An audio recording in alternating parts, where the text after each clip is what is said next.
What's up, YouTube? It's your boy, it's your homie, FuturisticMike, and I'm back with another Power Book 3 Raising Kanan video.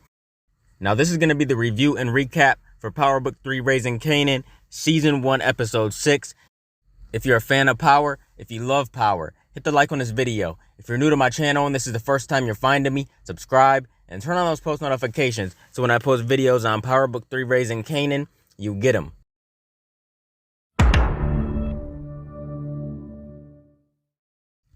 Now, the title to this episode is Level Up, and the description for this episode reads, Lou's new artist showcase becomes the nexus of the rivalry between Rock and Unique. Kanan cooks up a drug-selling scheme with Marvin. Now, I think this episode was really good, man. It was solid. I think this was the best one so far, in my opinion. That's what I said about episode 5, though. But when we got to this episode, I'm like, oh, yeah, this one's the best one, because this one right here was fire. I love the little part at the showcase where Juke and Famous were performing. That was amazing right there, man. It's not cool what happened, but I did like that part. I'll give this episode right here an 8.5 out of 10. I'm not even going to hold y'all up. I'm just going to get right into it. When the episode first starts, Rock runs into this lady, on the way up to the apartments. Then we see Rock goes into the apartment room, and there's an inspector in there, and this is the dude who runs everything in that area.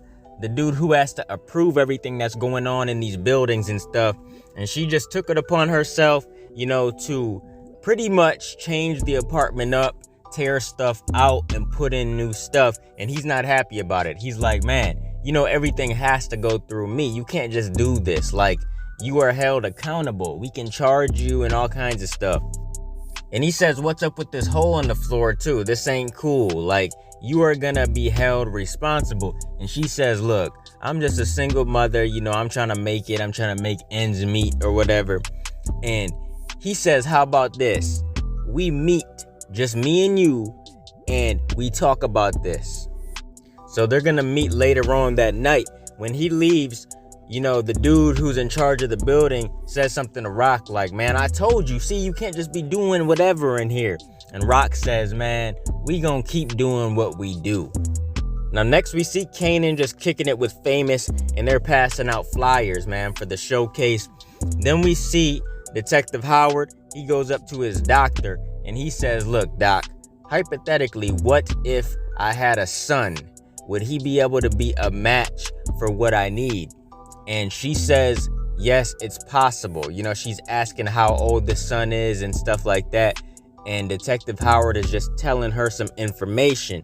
So he really is thinking about, having Kanan help him out. But I doubt that's going to happen.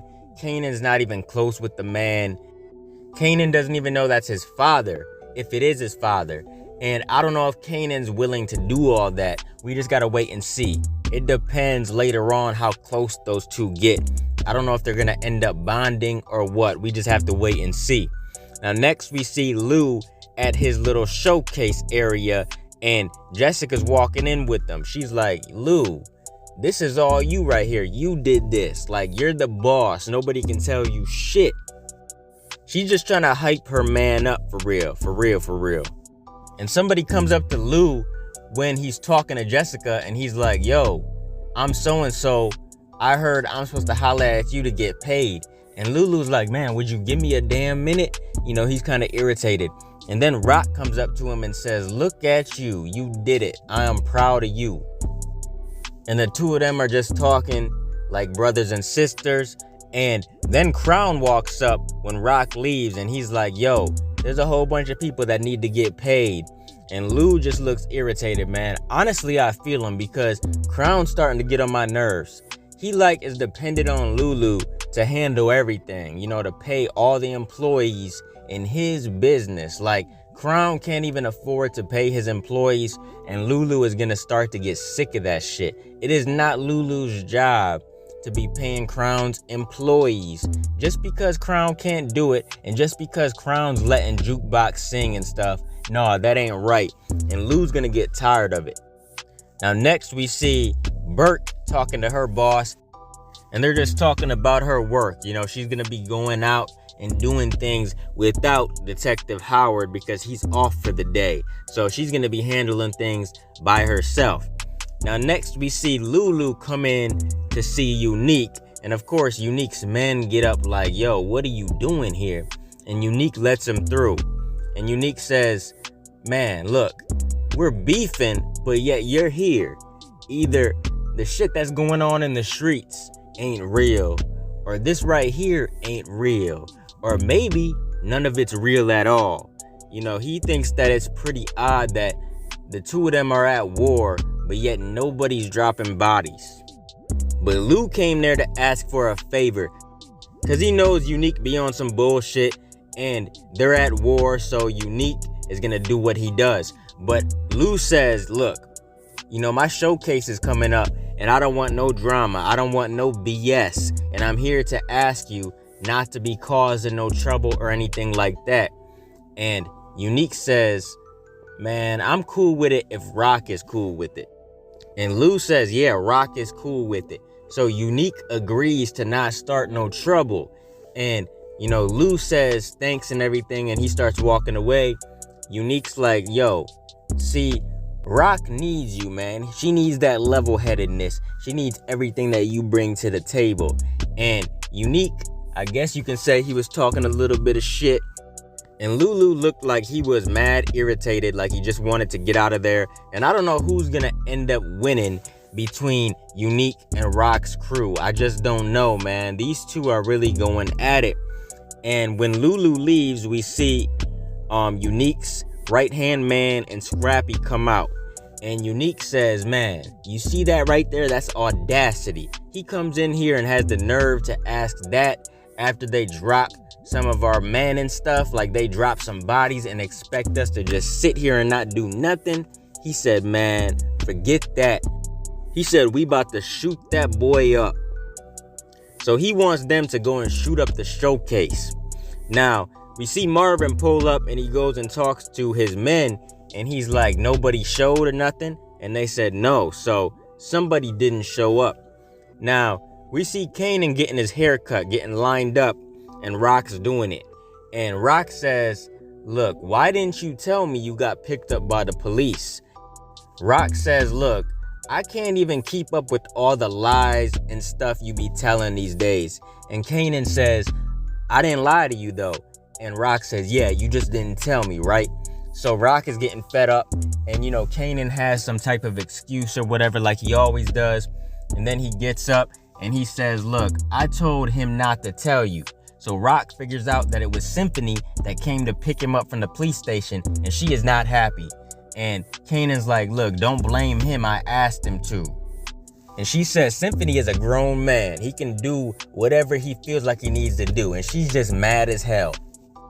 And then she tells Kanan that he needs to grow up. She said, you want to be in this game so bad, and you want to do things the way you want to do them, but this right here, this you acting like a kid is not going to cut it. You got to change, man. Like, Rock was seriously mad. Then we see Jukebox laying on the couch. She's all sad, and she's watching Die Hard, which is my movie, by the way. And she's just in her feelings, man. And then we hear a doorbell. She goes to the door, and it's Nicole. She's so happy to see her. You know, she hugs her and everything. And it's one of the happiest moments. Now, next we see Rock with Marvin and Lou. And Marvin's eating some Chinese food, and Rock is just going on about what they're gonna do, because I guess Dean did not show up, you know, their plug. And Marvin says, man, you know, Dean has never been like this before. And he said we're still running on fumes from the thing with the stash house. So they're really hurting right now. And they're talking about how, you know, they're almost out. And Rock says, man, that's the story of our life. We're always almost out. So they're trying to figure out what they gotta do. And Rock says, look, we gotta piece something together until I figure this thing out with Dean. So when Rock leaves, you know, Lou's getting ready to leave. And Marvin's talking shit about his showcase. And Lou throws something down at him and says, look, your daughter's performing at that bullshit showcase. Try being a father. Now next we see Juke and Nicole's laying on her, and they're talking about how Nicole's mom was racist as hell. You know, Juke was mocking her, saying, "You repellent," and everything like that, because that's what she said to Juke. And she said, man, she would have never said that to a white girl. And Juke is just really upset about the whole situation. And then this is when Nicole tells Jukebox that she is coming to her showcase. She said she wouldn't miss it for the world. You know, she's been telling her mom that she was going to go to a party for the last few weeks or whatever, just so she can make it to the showcase and see her girl. Now, next, we see Kanan waiting for Marvin as he comes out the house. And Kanan says he has to holler at him. So Marvin tells him to get in the car. Then we see your boy Dean. And Rock comes in. You know, he's in the bingo hall again. And he turns off his grandma's hearing aid. He doesn't want her to hear nothing again. And Rock sits down. You know, she's wondering what's going on with the shipments and stuff. He said that he doesn't trust her. That's why he stopped sending her stuff. And Unique agreed to pay a 20% fee to cover his and hers. And, you know, Rock ain't too happy about it. And he said that he doesn't want to do business with anybody that he can't trust. And then his grandma wins bingo and he tells Rock that they're done. Now, when we see Kanan and Marvin in the car, Kanan is pitching an idea at Marvin about a little corner. A little gas station where business would be booming, where they would make hella money. And Marvin says he likes the initiative, but, you know, it's really not a good idea. And Kanan tells him to just think about it. Then we see Rock come into the store, and Juliana, you know, she's all beat up again. Like, this dude keeps putting his hands on her. And she said, "I fell." And Rock said, "Yeah, you fell right into your husband's fist." And then Rock says, "Look, I need you to do me a favor. And if you do me this favor, whenever you need a favor, I'll do it for you." And we all know exactly what Rock is talking about. She's pretty much saying, whenever you want me to kill your husband, I'll do it. But Rock wants to hook up with her cousin, you know, so she can get a new connect. Now, next we see Jukebox and Nicole, and, you know, they're just hanging out, being all lovey-dovey. And Burke is sitting there in the car watching. When Nicole gets on the bus and she leaves, Burke goes up to Juke, and, you know, Juke don't want nothing to do with no 5-0. But Burke says, "Look, if you ever want to talk about anything, and I mean anything, I'm here to listen. Like, I know things other people don't." You know, Burke is just trying to get information about D-Wiz's murder and stuff. Like, she's really trying to be on the right path when it comes to being a cop. Like, she actually does police work, unlike Detective Howard. But Jukebox walks away, and she puts a flyer to the showcase on a car, and Burke grabs it. Now, next we see Kanan getting ready for the showcase. So is Rock. You know, Rock has to go handle something. She said she'll be there after she's done. And Kanan says, "Look, I gotta represent." He's trying to get off fly because Juke and Famous are performing, and he's excited. And Kanan needs help tying his tie. And Rock says she's no good at it because there was never a man around when Kanan was growing up. And she said that she wishes there was actually a man around for things like this. But she doesn't know how to tie a tie, and neither does Kanan, but she tries. And Kanan says something about Symphony, about how he actually likes him. He said Symphony was only doing that because he asked him to, and he said that he likes him and he doesn't want Rock to mess it up. Now, at the showcase, we see Lou getting out of the car. He's helping Jessica out.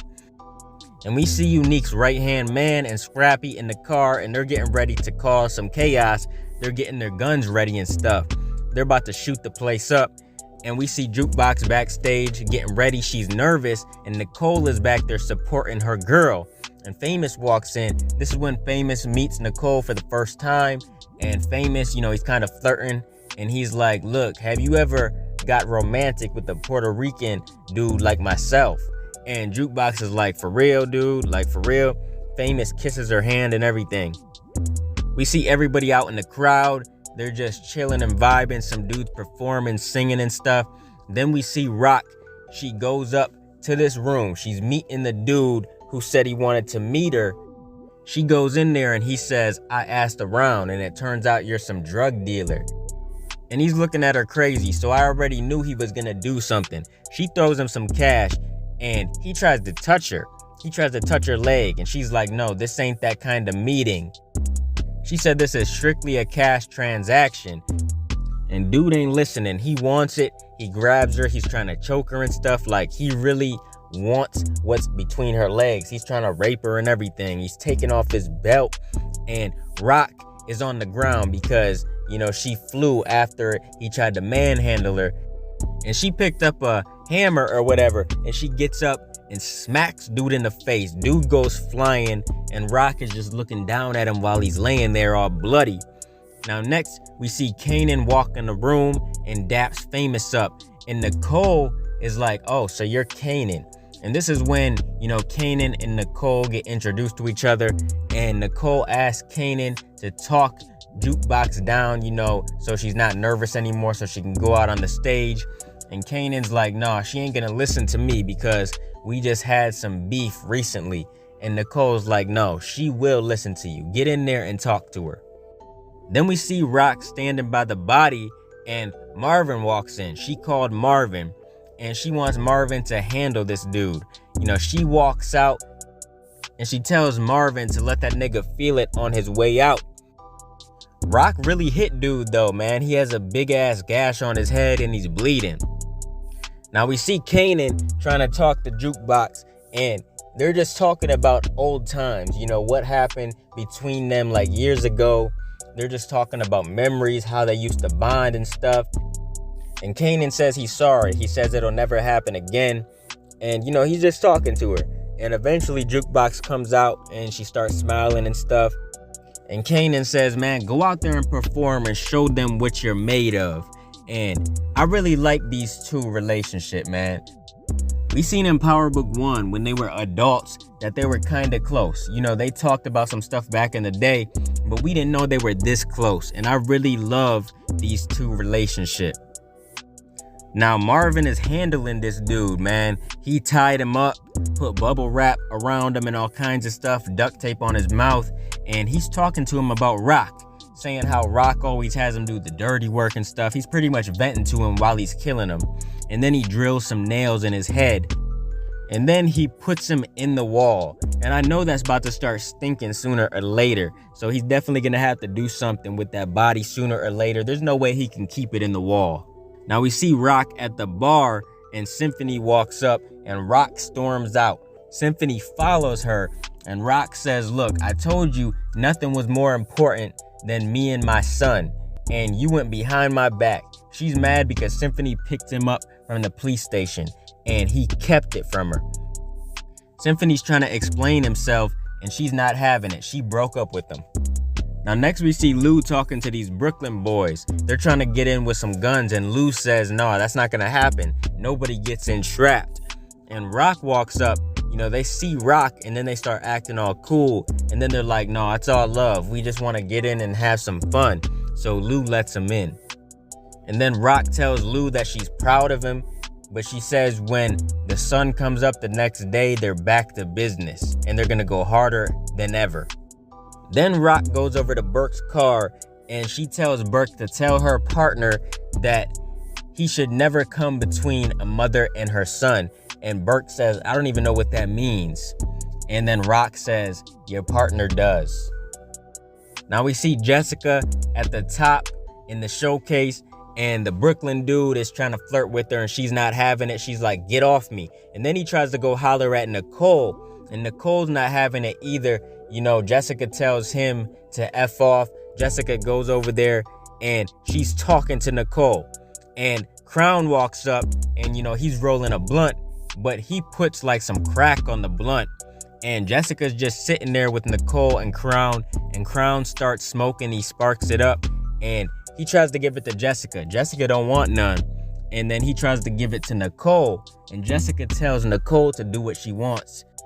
So Nicole grabs it and hits it. I really hope Nicole does not turn into a crackhead after this.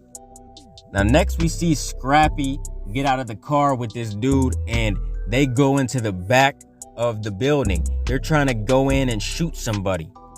Now we see Juke and Famous getting ready to go out. And they both look nervous. Famous looks really nervous. Juke is ready now. Kanan talked to her and it made it better. We see Kanan in the crowd, and then they go out there. The beat starts, and Famous don't know what to do. So Jukebox gets on the mic, and she says, look, just so y'all know, I know it's people from all over up in here, but I'm gonna tell y'all right now, it's Southside up in this mother. And she gets the crowd hyped, and they start performing, and Marvin says, that's my kid right there. Like, Marvin is really feeling the performance, and Jukebox and Famous killed the performance, man. Especially Jukebox, man. She was really singing her ass off, and Famous killed his whole verse. But while he's rapping his verse, Kanan notices that, he's rapping some stuff that happened with D-Wiz and Buck 20 and stuff. Like, he's really rapping what happened in his song, and Kanan's not feeling it. Now, things get crazy up in there because Scrappy's with old boy, and they walk up behind Lou. And, Lou's looking around, and he looks back, and Scrappy warns him. Scrappy's just looking crazy, and then he does that thing with his finger on his nose, pretty much telling Lou that things are about to pop off. Lulu looks back and sees Unique's man, so Lulu knows what's up. So he punches somebody, and he says, look, it's Southside up in here. Because there's a whole bunch of Brooklyn dudes up in there, and Lou was just starting something, so there would be a lot of attention, so they could not shoot at him. Because I guess they were really about to shoot Lou. Scrappy had no idea that they were coming there to shoot him. So everybody rushes out, everybody runs out of the club, and then we see dude put the gun in Scrappy's face, and he says, man, I knew you couldn't be trusted. I just knew it. You was working with Rock the whole time. And Scrappy just looks scared. He doesn't know if he's gonna get shot. Then we see Detective Howard. He's in a restaurant, and he's just sitting there thinking. He's looking at a picture of Kanan. He really wants to get connected with his potential son. He doesn't know if that's his son for sure, but, he has his suspicions. Then next we see Rock sitting on the couch. We see Kanan go to Davina's house, and Famous is getting some, man. He's in the bathroom, and he's with this white girl. They're kissing, and she goes down on him. And next we see Kanan getting some with Davina. They're kissing. She goes in her drawer and gets a condom, and they're getting ready to smash. And then we see Jukebox and Nicole on the bus, and Nicole is still lit off that blunt she smoked. She's singing Jukebox's song, and she says she wants to be with Jukebox forever, and then they start kissing. And then we see Lou in the car, and he's looking mad because of what just happened. Somebody was really trying to kill him, and he's upset. And Jessica says, I like a man who knows how to throw a punch. So they start kissing, they get intimate, and they start smashing. And then we see Kanan sneaking home. He got home late, and Rock is sleeping, so he sneaks to his room. And next thing you know, you hear a gunshot, and somebody outside is saying, here's your boy, bitch, or something like that. And Rock gets a gun out of her nightstand, and she runs outside, and Kanan's behind her. They go outside, and Scrappy's laying there on the concrete, bloody as hell, naked pretty much, with just his underwear on. And the two of them are just looking like, what the hell? What just happened? And, Scrappy is super messed up, and you can see his eyes twitching and stuff. So I don't think he's dead. Like, I think he just got badly hurt. But he really did get messed up, man. He lost one of his eyes. And Kanan's looking worried as hell. Like, he is surprised. He can't believe it. And that's what happens, man. When Kanan gets involved in the game, he's going to be seeing shit like this. But that's the end of the episode. I thought it was a solid episode. It was really good. I can't believe they really went in the club trying to kill Lulu, or at least the other dude was. Scrappy was still with Rock, which makes sense. When Rock pulled up on Scrappy that one time in episode 5, she probably talked him into going to Unique and just being on the inside and listening in and stuff. That was her plan, but it backfired on all of them, and Scrappy got messed up. But yeah, this was a solid episode, 8.5 out of 10. I definitely loved it, and I think the next episode is going to be even better. everyone just keeps getting better and better, like always. That's what always happens in these power shows. Every episode you can expect it to be even more fire than the next one. I remember 50 Cent was saying, damn, episode 5 is gonna be way too fire. Y'all ain't ready. But it was fire. But these episodes after episode 5, so I can't wait to see episodes 7, 8, 9, and 10. You already know that season finale is about to be fire. But this was a good episode. Comment your thoughts down below. Keep supporting your boy, and I'll be continuing to bring y'all Power Book 3 Raising Kanan content in the future. Make sure you guys like, comment, and subscribe, and smash that notification bell so you can never miss a video. If you guys want to donate to the channel, I got links below to the PayPal and Cash App accounts. Hope you guys enjoyed the video. Let me get out of here, y'all. It's your boy FuturisticMike, and I'll talk to you on the next one. I'm out. Peace.